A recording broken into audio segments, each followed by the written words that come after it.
También el hecho de que nuestro seminario, que estaba programado en origen para la primavera anterior, pues se haya aprovechado de este retraso, ¿no? Por ejemplo, pues el próximo ponente, Benito Navarrete, que no podía por razones de agenda estar con nosotros en la primavera pasada, sin embargo, en esta ocasión, pues sí que vamos a poder escucharle a propósito de una de sus máximas especialidades.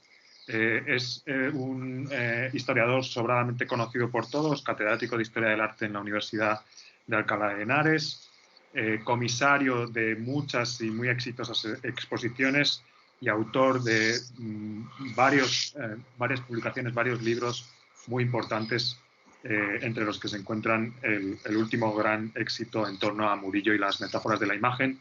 Pero si tuviera que resaltar una de sus publicaciones, mi preferida, por varias razones, también por estar diseñada por un amigo mutuo y por estar relacionada justamente con el tema del que nos va a hablar hoy, es esta del álbum Alcubierre, que hizo junto con su maestro Alfonso Pérez Sánchez y que diseñó nuestro común amigo, como os decía, Paco Rocha.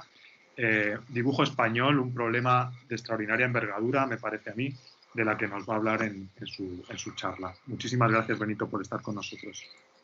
Muchísimas gracias, de verdad, para mí es muy gratificante estar con todos vosotros y sobre todo es muy motivador, no solo, bueno, pues el nivel que tiene este congreso, sino también lo que significa la Universidad Autónoma y el Departamento de Historia del Arte, al que le estoy muy agradecido, tanto a José Riello, a Fernando Marías y sobre todo a Sergio y a Gloria por su amabilidad durante la asistencia a este congreso. De verdad, estoy muy honrado de estar con todos vosotros. Voy a ver si consigo compartir pantalla. ¿Se ve ya?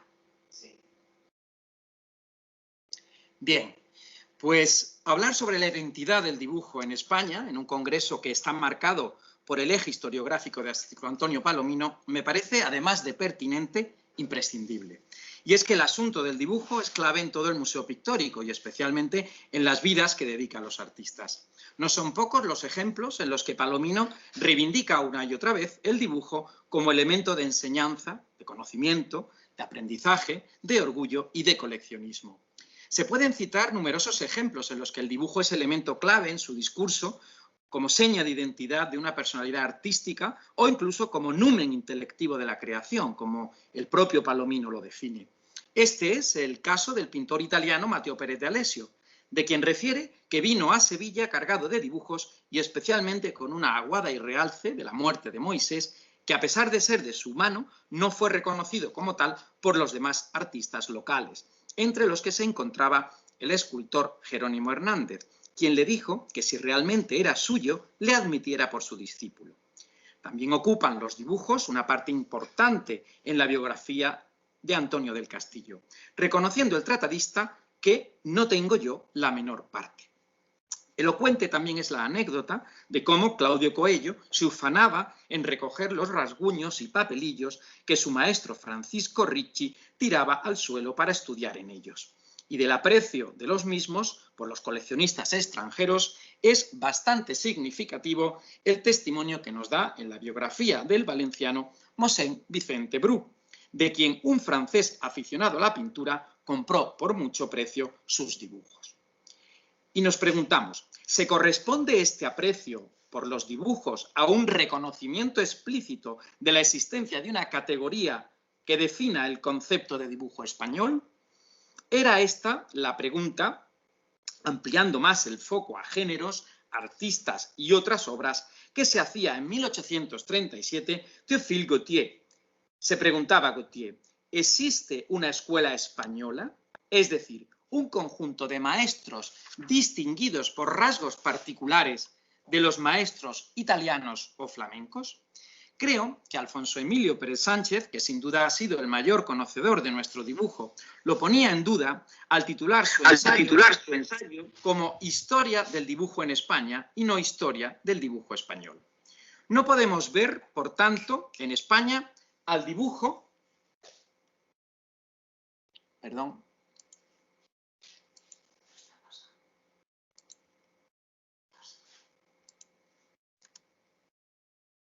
Perdón que ha habido un problema con las imágenes. Vale, ya lo tenemos.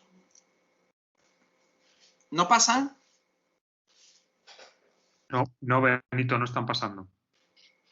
A ver, ¿y por qué no pasan? Vamos a ver, prueba a poner presentación porque no la vemos ahora mismo como presentación, sino que la vemos con la visión general. Vamos a ver, un momento. Es el mismo problema que esta máquina con Panayotis. Entonces lo pongo como Presentación. presentación, ¿dónde? Pues la pantallita pequeña que está en la esquina inferior derecha, justo a la izquierda del menos más para aumentar el tamaño. ¿A dónde? ¿Aquí? ¿En él? En la esquina inferior derecha hay toda una serie de dibujitos y uno de ellos es una pantalla, el que está más a la derecha. Sí, pone compartir contenido. Aquí le he dado. No, pero antes del compartir contenido. Probablemente sea un problema de Teams, me está diciendo Coco Alcalá. Entonces... Así que vuelve otra vez a la pantalla que tenías compartida. Vamos a ver. Aquí. Sí, tienes que pasarla manualmente como han hecho. Yo lo paso manualmente, pero lo que pasa es que si le doy... ¿Así lo veis? No lo veis. No están Vamos a ver. ¿Así lo veis? No. Vamos a ver un momento. Un momento, ¿Lo veis ahora? Se ve, pero se ve digamos, la diapositiva de presentación, no se ve ¿Y así? Pasa a la siguiente, a ver. No se ve, ¿no? No. Ahora sí. Ahora lo has pasado. Ahora se ve, ¿no? Sí, ahora sí. Van pasando. Vale. Bueno, creo que Alfonso... Tú sabrás qué has hecho. No lo sé. La verdad es que lo he puesto... Bien. Creo que Alfonso Emilio Pérez Sánchez, que sin duda ha sido el mayor conocedor de nuestro dibujo, lo ponía en duda al titular en su ensayo como Historia del dibujo en España y no Historia del dibujo español. No podemos ver, por tanto, en España al dibujo como un resultado especulativo o mental, más bien fue un instrumento de aprendizaje, siendo en bastantes ocasiones subsidiario del proceso creativo del artista y en raras ocasiones fue un fin en sí mismo, como ocurrió en Italia o Francia, por ejemplo. Sin embargo, sí apreciamos en la tratadística española una clara diferenciación entre diseño y dibujo, precisamente a la hora de establecer una diferenciación entre lo que sería el dibujo interno, mental o especulativo, y lo que sería propiamente la práctica del dibujo. Es en esta última faceta meramente práctica donde Pérez Sánchez sí acuñaba una categorización que creo no podemos olvidar como elemento definitorio sobre el que volveremos una y otra vez, y es el de los hallazgos. El dibujo español, como el arte todo de la península ibérica, se mueve, dice Pérez Sánchez, en esta otra esfera, más simple, donde los hallazgos, los frutos sabrosos y tantas veces inesperados surgen no de una continuidad disciplinada y sabia, sino de una complacencia primaria y casi elemental en la realidad cotidiana de las personas y las cosas, o en la gracia espontánea y juguetona del arabesco caprichoso y efectista, de la ocurrencia en suma que se realizará luego casi siempre en otra materia definitiva, olvidando y desdeñando el dibujo previo, una vez concluida su función intermedia y secundaria.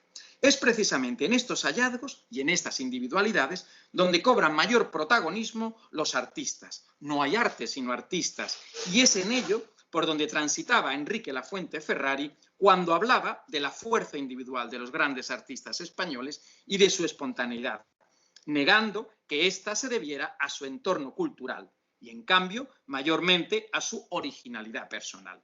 Es pues en esta línea de artistas, personalidades y genialidades donde se situaría también Víctor Estoiquita al definir al arte español como más elaborado y, por tanto, más abonado para investigar los valores teóricos de la representación. Es así, por tanto, como Lafuente Ferrari hablaba de que el desarrollo, y cito, del arte español se diferenciaba del de otros países de Europa por sus sesgos inesperados, súbitas irrupciones, su espontaneidad individual, menos coartada en los artistas por el peso de los prejuicios de escuela. Y recordaba, un poco antes la fuente Ferrari, que Erwin Panofsky le había confesado a Américo Castro en la Universidad de Princeton que nunca se había sentido atraído por el arte español por su carencia de caracteres de escuela, al no constituir una escuela propiamente dicha. Y me pregunto, ¿constituían estos posicionamientos una respuesta al discurso esencialista y nacionalista de Manuel Bartolomé Cosío en su aproximación a la pintura española? Diagnosticaba este autor el, entre comillas, carácter de la pintura española como producto que es del genio de la raza, citando a Cosío. En cierto modo, gracias a estos planteamientos nacionalistas, se pudo identificar una escuela española con características propias y diferenciadas, cobrando existencia internacional, como reflexionaban Jesús Abega y Javier Portus. Bien cierto es que, como nos dirá mañana José Riello, había otros planteamientos que integraron nuestra pintura en el panorama europeo, como es, ejemplo, el libro de Juan Antonio Gaya Nuño, El arte español en sus estilos y en sus formas, de 1949, que ha sido visto por Portus precisamente como el estado de la cuestión respecto a este problema. Gaya, en línea con lo que decía la fuente sobre la bravura y el empuje, afrontaba el problema de la originalidad española en el arte, refiriendo la anécdota de José Ortega y Gasset al convencerle de la escasa originalidad de las principales figuras y modos del arte español, al asegurar, decía Gaya, que siendo nuestra España país periférico, Velázquez y el Greco significaban el estertor dignísimo y glorioso de momentos artísticos forjados y caldeados más al centro de Europa. ¿Es el posicionamiento de Ortega, me pregunto yo, el que mantiene Javier Portus en su libro El concepto de pintura española, historia de un problema? Y, junto a esa pretendida ausencia de originalidad, recordemos las palabras de Stoiquita, que había reivindicado lo elaborada que es la pintura española como una fortaleza de cara a su lectura desde la óptica de la cultura visual. Bueno, pues en esta misma línea creo que es donde conviene situar las palabras de Luisa Elena Alcalá, quien demandaba precisamente el estudio del arte hispanoamericano como una forma para conocer y redefinir mejor la pintura española. Este debate sobre la ausencia o evidencia de la originalidad en el arte español es otro de los prejuicios que se han venido lanzando sobre nuestro Renacimiento, unido al de su carácter pietista, sin idealismo y pobre de ideas. Lo que era visto como una limitación fue en cambio ensalzado como una fortaleza por el nacionalcatolicismo, siendo en buena parte lo que forjó la identidad nacional de nuestros artistas hispánicos, como ha estudiado Miguel Falomir. Pero retornando a nuestro discurso sobre si existe una característica para definir realmente el dibujo español, Jonathan Brown, en la recensión que le hizo al catálogo de la exposición del dibujo español de los siglos de oro en la revista Master Drawing en 1981, definía de esta forma sus características. Decía el profesor Brown, la manera plana, no volumétrica de traducir las formas, que está inducida y parcialmente determinada por la aparente preferencia por la pluma y la tinta como medio técnico. El típico garrapateo, línea caligráfica de los antiguos dibujos españoles, enfatiza el movimiento de la superficie y tiende a frustrar la ilusión de profundidad y relieve que son fundamentales en el dibujo italiano, renacentista y barroco. En este mismo sentido, Manuel Amena ha querido categorizar la definición de lo español en la aguda representación del misticismo, de la austeridad, de la expresión de los sentimientos profundos por medio de recursos mínimos como las miradas, los gestos o en el evidente anticlasicismo de las formas, unido al uso de la pluma con rasgueos y zigzag que pueden encontrarse sobre todo en los artistas madrileños y también en los sevillanos. Lo que es cierto es que no hay personalidad gráfica definida en el conjunto de los artistas españoles del siglo XVI, lo que ha llevado a Lizzie Boublil a identificar recientemente a lo que ella denomina como un dibujo vernáculo español paralelo a la consolidación de una cultura escrita en lengua vulgar en los años de 1580. Señala Bubly esta circunstancia relacionándola con la defensa que hace Fernando de Herrera a favor del castellano en las anotaciones a la poesía de Garcilaso, publicadas en Sevilla en 1580, y años antes en la apología argumentada por Luis de León en los Nombres de Cristo. Es significativo señalar que Cossío ya señaló también que, y cito, en la historia de la pintura española hay, como en la literatura durante este periodo, una tendencia en son de protesta contra la invasión del gusto italiano y que afirma, por el contrario, el estilo, la manera y las ideas tradicionales, el espíritu local en suma. Bien, paralelamente a estas reivindicaciones del castellano, es donde ve Bubly igualmente la afirmación de un dibujo vernáculo que afronta al idiosincrático y que podría definirse como característico de una personalidad. Bien, como creo que este dibujo que tienen ustedes aquí delante y que yo atribuyo a Alonso Berruguete, puede ser ejemplo de esas formas que entran perfectamente en lo que la Fuente Ferrari hablaba de personalidades y la espontaneidad, y que Pérez Sánchez hablaba de hallazgos.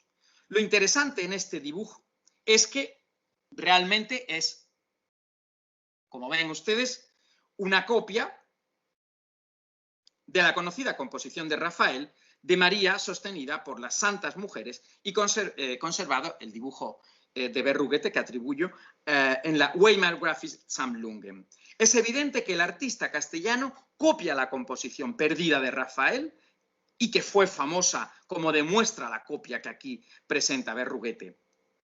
Pero en el rostro de una de las mujeres, y esto es lo interesante, en la parte superior aflora su personalidad, sus tipos inconfundibles, que son precisamente los que aparecen en las facciones del rostro de la Virgen del Descanso en la Huida a Egipto del Museo Nacional de Escultura de Valladolid, procedente del retablo de San Benito de Valladolid. Es aquí donde vemos ese carácter individual que cobra fortuna en todos los artistas que lo siguieron y que hicieron suyo esas formas tan personales, ensaltando las expresiones y agudizando los sentimientos, a veces hasta el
Estamos hablando de esta justificación de las atribuciones porque las composiciones son similares, que es lo que hace precisamente que se atribuye en los Uffizi el dibujo a Conti. Sin embargo, evidentemente, ambos están utilizando esta estampa de Adrian Collaert. Esto, es decir, el hecho de intentar atribuir algo por su semejanza, por su carácter, es lo que ocurrió recientemente en el mercado de arte italiano, hace escasamente muy pocos meses, para un dibujo de retablo que fue atribuido a un artista genovés del siglo XVII. Nos podemos preguntar, ¿cómo es posible que una traza de retablo tan netamente hispánico como el que ustedes tienen delante haya podido confundirse con la tradición genovesa, donde no me constan obras similares? ¿No se ve? Ahora sí. Podemos asegurar ahora, aquí, con este dibujo, que es la perdida traza que se menciona en el contrato del retablo de la iglesia de San Juan Evangelista de Torrejón de Ardoz de Claudio Coello, cuya arquitectura lígnea le fue encargada en 1675 a José de Churriguera y José Ratés, maestros de talla y escultura vecinos de Madrid, y que sería dorado por José Villanueva, que tenía en el centro un transparente para iluminar la custodia y un cuadro por el que se le pagó 10.000 reales a Claudio Coello con el tema del martirio de San Juan Evangelista ante Portam Latinam. La aparición de este dibujo, y que presento aquí ante todos ustedes ahora, nos sirve para constatar cómo sería la composición del destruido y las partes en las que se debía emplear el oro limpio en columnas, capiteles, tarjas y adornos, así como la imitación de mármoles que ven ustedes ahí, y piedras verdes, ágatas y pórfidos, y esculturas doradas imitando bronces, sino también para apuntalar la teoría de... sabemos que el retablo fue destruido en la guerra, por testimonios orales sabemos que fue desmontado, echado en la plaza de Torrejón, y que uno de los lugareños del pueblo, que luego fue concejal del Partido Socialista, lo salvó de toda esa trama de maderas. Bien, este es uno de sus dibujos, es el dibujo preparatorio del contrato. Aquí tienen además el proceso creativo, el nuevo dibujo que ahora les presento, el rasguño conservado en la Biblioteca Nacional y el dibujo final o modelino que conserva el Museo del Prado. Evidentemente, las variantes son bastante elocuentes para ver que la traza que presentamos ahora de Ratés y de Churriguera fue realizada realmente por Claudio Coello. Tenemos antecedentes como el del retablo de Montserrat, que fue diseñado por Herrera el Mozo y que el concurso fue ganado también por Churriguera y Ratés. Pero lo más interesante es que en el citado contrato que publica el Marqués de Saltillo se cita la iconografía, y para el ático del retablo se cita precisamente el Apocalipsis de San Juan. Y es precisamente esa la iconografía que salió hace unos años, publicada por José María Quesada en Ars Magazine, de la parte del ático del retablo. Por tanto, con esto quiero decirles que ofrecer una reflexión sobre las dificultades que entraña denominar o atribuir un dibujo como español nos deben hacer preguntarnos al mismo tiempo sobre los puntos en común que lo une a otras fuentes gráficas y compositivas, fundamentalmente originarias del mundo italiano, flamenco y nórdico. Creo que es más correcto intentar estudiar la producción artística en un contexto imbricado, señalando lo que nos une más que lo que nos separa, e incluso las diferentes formas de integrar esos elementos comunes, apropiados o hibridados, dependiendo de si esa apropiación es consciente o inconsciente, como señala Peter Burke. Solo así podremos reflexionar sobre el concepto de originalidad desde una óptica generativa y no derivativa, cuando seamos capaces de integrar formas, artistas, modos de hacer, tradiciones vernáculas y diferentes velocidades de asimilación de esas imágenes, podremos hacer una verdadera geografía artística basada en lo que nos une y no en lo que nos separa, como integrantes de un universo creativo conformado por las diferentes sensibilidades artísticas. Y es que, como señala Fernando Marías, se puede ser contemporáneo y carecer de coetaneidad. y el hecho de saber apreciarlo e integrarlo denota un elemento positivo. En otras palabras, parafraseando al citado autor, se puede ser contemporáneo de algo o alguien y ser radicalmente distinto, pues esto o este no pertenecen a nuestro tiempo, a nuestra generación histórica, al nivel de nuestros tiempos. Muchas gracias y perdonen por las interrupciones. No, al contrario, muchas gracias a ti, Benito, por vencer incluso las inclemencias eléctricas en este caso y por haber propuesto una ponencia de unión más que de separación, incluso incidiendo, ¿no?, en las cuestiones más contradictorias en torno a este problema enorme al que tú te has enfrentado tantas veces del dibujo español. Abro el turno de preguntas, como siempre, con un poco de urgencia.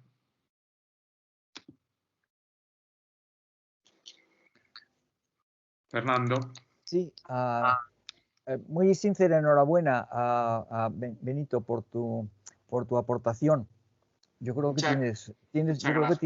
tienes toda la razón. Quiero decir que cuando se ven los dibujos hechos por españoles, se pasa de una forma a la flamenca que llega hasta los dibujos subyacentes de Pedro Berruguete, y después se da un salto que está representado evidentemente por Alonso Berruguete, pero también por una figura que normalmente se olvida, que es Fernando Yáñez, cuyo florentinismo está fuera de toda duda. Y después a lo mejor tenemos que dar otro salto, aceptando, diríamos, ese italianismo incluso de Pedro de Campaña, y dar un salto a la enseñanza de Zuccari y de todos los zuccarescos en España, que concluyen, como tú has dicho muy bien, con Carduccio. Yo he echado de menos algo que esperaba que fueras a sacar como especialista en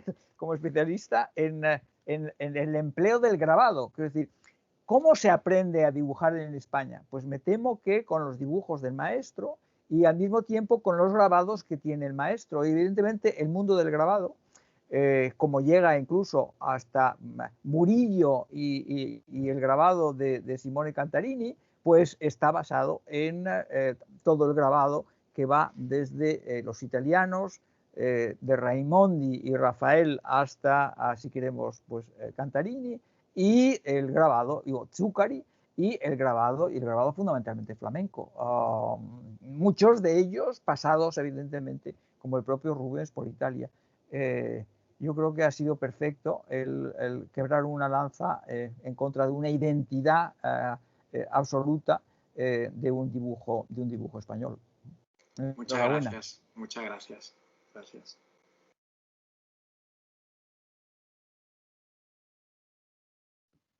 ¿Hay alguna cuestión más? Gloria, ¿sabes si hay alguna mano levantada? Aprovecho yo para intervenir entonces. Maricruz, sí, Maricruz, perdóname. Yo tenía una pregunta muy breve para Benito. En primer lugar, felicidades por la charla, que a pesar de todas las dificultades técnicas ha sido brillante, como siempre es escucharte hablar de dibujo. Es una pregunta muy simple. Me ha gustado mucho esa idea de un universo común, ¿no? Y de un panorama común. Además, me parece que lo has contado muy bien, que lo has explicado muy bien.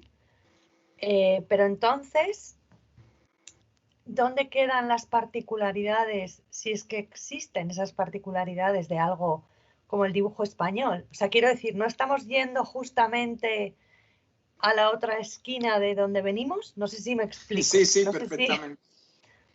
Bueno, vamos a ver la identidad en cómo se produce esa apropiación, que es algo que a mí me interesa últimamente muchísimo. Evidentemente es que yo lo parangonaría con el caso de Hispanoamérica. Quiero decir, es que estamos en la misma situación. Es decir, para mí es algo absolutamente original la forma en cómo se apropian, el proceso de apropiación y de interpretación. Entonces, en ese sentido, creo que hay mucho todavía por defender, ¿no? Es decir, el tema de la originalidad en la copia. que creo que es algo clave. Y el tema de las diferentes velocidades de asimilación de esa copia, ¿no? Y eso es algo que me interesa mucho, es decir, lo que es la distinción entre hibridación y apropiación. Creo que sobre eso hay todavía muchísimo que trabajar, ¿no? Yo creo que se resumiría un poco en eso, ¿no? Y en las identidades y las genialidades de los artistas, evidentemente, en esos hallazgos, ¿no?, que mencionaba. Gracias, Benito. Gracias, Maribruth. Ángela Uy. Terido.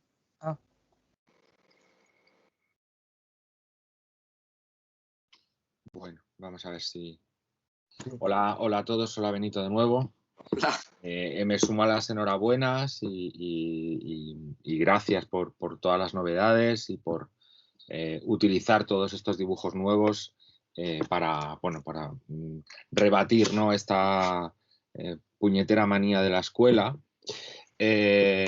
Y quería añadir, porque viendo lo que has estado mostrando, ¿no?, sobre todo con las catalogaciones previas de los Uffizi, está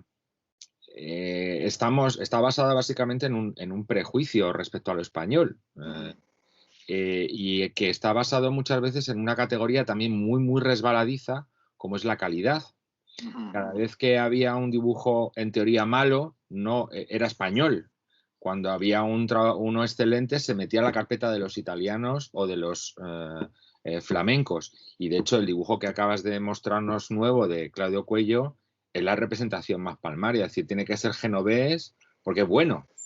Así es. Siendo, insisto, esto de bueno y malo, sí. maniqueísmo del ojo, ¿no? Pero que es un ingrediente más dentro de este prejuicio hacia la incomodidad de lo español dentro del sistema filológico tradicional. Sí, es muy pertinente, sobre todo es o sea, por eso es tan interesante, y a mí me interesa tanto la imagen que se ve de lo español en Italia, en Francia, bueno, en Estados Unidos. Quiero decir que es que tenemos unos prejuicios que están abonados y que nos hacen a negar la calidad. Bueno, en el Renacimiento es el caso más palmario, o sea, entonces, bueno, pues sí, es así. Es decir, evidentemente eso también contribuye. Pues gracias. A ti. Ángel. Cecil Van Sant, casi.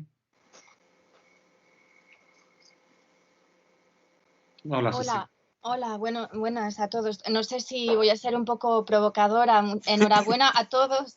Ojalá. No lo sé. Yo a mí menos mal que está Richard, porque me parece, estoy echando en falta una mirada exterior. Perdón por decirlo así de manera brusca, y no tiene intención de ser ¿cómo decir? Un comentario brusco, pero a mí me parece, desde mi perspectiva, que siempre uno tiene la perspectiva que tiene, ¿verdad? Que me ha gustado mucho cómo ha empezado Juan Luis su presentación de forma, o sea, resaltando la importancia de la ideología y de la percepción desde fuera que se forja de forma ideológica, ¿verdad? Y ha empezado por Émile Mal, del cual podríamos hablar. Y a mí, yo tengo la sensación de que esta escuela española, o sea, se conoce la identidad desde fuera. Si no, bueno, pues una identidad no se forja desde dentro. Y entonces todos sois aquí, estáis interrogando una identidad desde dentro y dando ejemplos de cómo se ha forjado desde fuera. Entonces, por eso me parece que estoy un poco provocadora, porque me parece muy interesante y es una cuestión, como sabéis, que a mí me interesa mucho. Sobre todo, y para volver es una pregunta entonces que le voy a hacer a Benito. A mí me han enseñado, me han dicho, que es una cosa que he comentado con Litsi Bubli a menudo, que la escuela española, por así decirlo, no tiene dibujo. Y entonces me parece que estamos intentando desde el siglo XIX deshacer los prejuicios, deshacer los tópicos. Y uno de los retos que tienes tú, y tú en eso eres un pionero, es hacer estos tópicos reuniendo o empalmando o hibridando formas o artistas gracias al dibujo. porque uno de los prejuicios básicos que a nosotros nos han enseñado desde fuera, a los de fuera, es que no había dibujos. Y entonces esta humildad, que también se ha hablado en la presentación de Maricruz, esta humildad de los pintores o de los artistas españoles se solía relacionar con esta humildad, bueno, de ausencia de dibujo, de creación, de pensamiento. Nada más. Sí, bueno, pues desde Rodríguez Moñino está el tópico de que y él lo reivindicaba ya, ¿no? Y Sánchez Cantón, es decir, bueno, nos queda muchísimo todavía por recorrer. Afortunadamente se están estudiando muy bien los dibujos españoles en instituciones extranjeras. Nosotros, tanto Roberto Alonso como yo, cuando estuvimos catalogando los de los Uffizi, teníamos la sensación de que estaba todo allí. Desde luego, los que tienen mayor calidad y los más significativos de Madrid, Michelozzi los compró en Madrid en 1745, eso está clarísimo. O sea, la colección es impresionante, pero queda muchísimo por hacer. Queda muchísimo para hacer. Lo que sí es cierto es que para el dibujo es muy importante el coleccionismo y están agrupados, ¿no? Y eso es algo que nos dice que los núcleos fundamentales están ya establecidos y trazados, y hay ya bastante de lo construido. Pero sí, es verdad que eso ha sido un tópico, sí. Muchas gracias, Cecil. Gracias, Cecil. Elena Alcalá.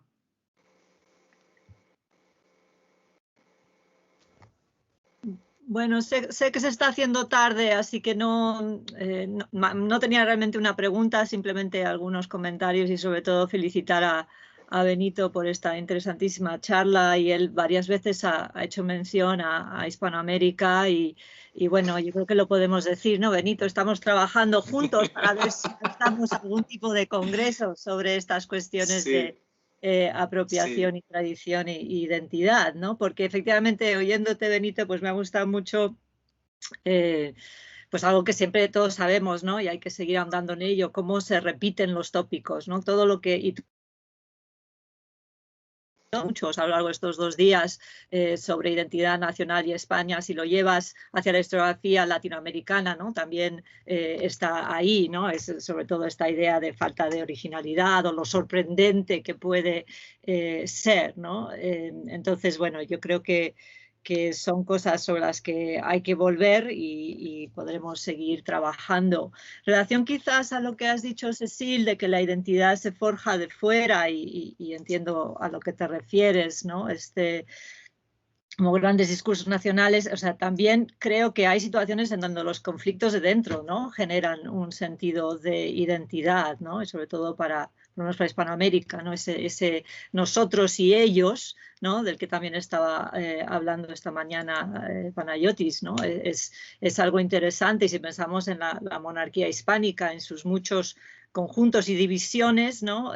También creo que hay momentos donde hemos visto que surge desde dentro o desde ese paralelismo, ¿no? Que hay. Pero bueno, sé que es tarde y de nuevo solo felicitar a Benito y porque creo que estamos llegando a ese momento en el Congreso donde hay una especie de masa crítica, ¿no? Donde nos vemos en estos ecos de muchas cuestiones entre todos. Gracias, muchas gracias. Gracias, Coco. Beatriz Blasco. Sí, bueno, hola. No sé, hola, si no tendré problemas, le decía a José que tengo simultáneamente atención a alumnos y estoy yendo y viniendo, o sea que tampoco quería intervenir. Realmente me han gustado mucho las intervenciones. Yo, desde mi ignorancia generalizada en el dibujo, mucho menos comparando con la extraordinaria intervención de Benito y todo lo que sabe, pero me pregunto, a vueltas con ese tópico del que se ha hecho varias menciones, si es que realmente sería posible una historia del arte en la Edad Moderna sin dibujo, en España y fuera de España. Y creo que hay muchas referencias, incluso en la Gaceta, a las ventas de trazas como modelos para otros artistas que las compran y se nutren de ellas, y que formaba parte de un recurso instalado de transmisión también del conocimiento, pero de instrumentos. Yo creo que era efectivamente un instrumento, pienso sobre todo en la arquitectura, pero también un elemento para la reflexión y para la proyectación, para el análisis, ¿no? y bueno, que me ha encantado y me ha encantado también ese dibujo de Coello, que luego sabía que te iba a gustar, lleva a la práctica un joven churriguera, todavía no jefe del taller familiar. Nada, me ha encantado la intervención, también la de Maricruz. No he podido asistir a todas, como digo, y nada más, tampoco quiero quitar mucho más tiempo. Muchas gracias. Gracias a todos. Gracias, Benito.